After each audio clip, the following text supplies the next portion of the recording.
साताऱ्यातील सर्व electronic media, digital media, print media सगळ्यांनी मिळून आम्ही आज पोलीस अधीक्षकांना निवेदन देण्यासाठी इथं आलो होतो. कडू मॅडमना हे निवेदन देण्यात आलेलं आहे. आमचे ते दोन पत्रकार आहेत, तुषार तपासे आणि ओंकार कदम, यांच्या विरोधात काही सामाजिक संघटनेच्या एका कार्यकर्त्यांना आंदोलन चालू केलेलं आहे.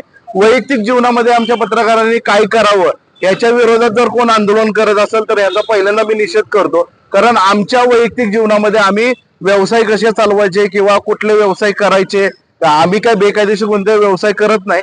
पण जे काही व्यवसाय करतो त्या व्यवसायाला जर आम्हाला चालना द्यायची असेल तर आम्ही जे करत असेल या व्यवसाय विरोधात जर आमच्या जर कोण उठला असेल तर त्याला सातारचे पत्रकार सडोल तीव्र निषेध करून त्याचा जाहीर धिक्कार करतील. आणि यापुढे अशा पद्धतीनं आमच्या ज्या काही पत्रकारांच्या विरोधात कोण आंदोलन चुकीचं करत असेल तर ते खपवून घेतलं जाणार नाही. त्याला जशाच तसं उत्तर दिलं जाईल.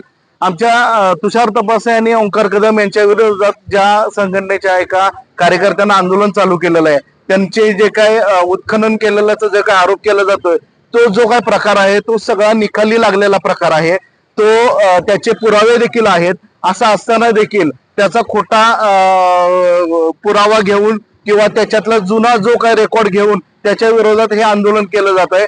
हे ठरवून आंदोलन बदनामीचं आहे असं एक पत्रकारांचा आरोप आहे. आणि या पद्धतीनं जर पत्रकारांची कोण बदनामी करत असेल तर मात्र हे चुकीचं आहे. आणि तुषार तपासे आणि ओंकार कदम हे ज्या समूहामध्ये काम करतात त्या समूहाचा ह्याच्यामध्ये कोणताही संबंध नाही. वैयक्तिक जीवनामध्ये काम करत असताना त्यांनी एक व्यवसाय उभा राहावा किंवा पत्रकारितेला जोडधंदा असावा म्हणून त्यांचा हा जो काही व्यवसाय आहे ते वाढवत आहेत. आणि अशा विरोधात जर कोण विरोधात उभं राहत असेल हा कायदेशीर व्यवसाय ते करतायत, त्यांनी याचे सगळे पुरावे किंवा त्याचे जे काय नियमावली आहे किंवा जे परमिशन घेणं आहे ते घेतलेलं आहे. त्यांच्यावर जर कारवाई केली असेल तर त्याचा पुरावा त्यांनी दाखवावा. पुरावा असेल तर त्यांच्या विरोधात त्यांनी ते आंदोलन करावं. पण ते आंदोलन करताना त्याच्याकडे सबल पुरावा आहे का हे देखील बघितलं जावं. कारण आता तहसील कार्यालयाच्या माध्यमातून जी चौकशी केली सर्व पत्रकारांनी त्याच्यामध्ये हा पूर्णतः निकाली निघालेला विषय आहे. त्यांना ह्याच्यामध्ये जे काही तहसीलदारांचं म्हणणं आहे ते मानलं गेलेलं आहे. मात्र असं असताना देखील ह्या दोन पत्रकारांची बेकायदेशीररित्या बदनामी सुरू आहे. आणि ही बदनामी यापुढे आम्ही साताऱ्यातील पत्रकार खपवून घेणार नाही. आणि जर असं कोण करत असेल तर त्याला सातारचे पत्रकार जशाच तसं उत्तर देतील.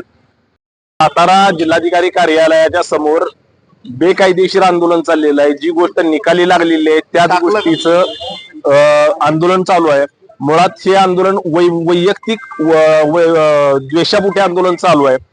आणि संदीप जाधव त्या आंदोलनकर्त्याचं नाव आहे. मुळात जी गोष्ट निकाली लागलेली आहे त्याच गोष्टीचा पंचनामा किंवा काहीतरी कागद घ्यायचा आणि आंदोलन करायचं ह्याला काहीच अर्थ नाही. आणि एखाद्या पत्रकाराला किंवा एखाद्या दैनिकाला त्या नावाखालती म्हणजे विनाकारण बदनाम करायचं ही चुकीची गोष्ट आहे.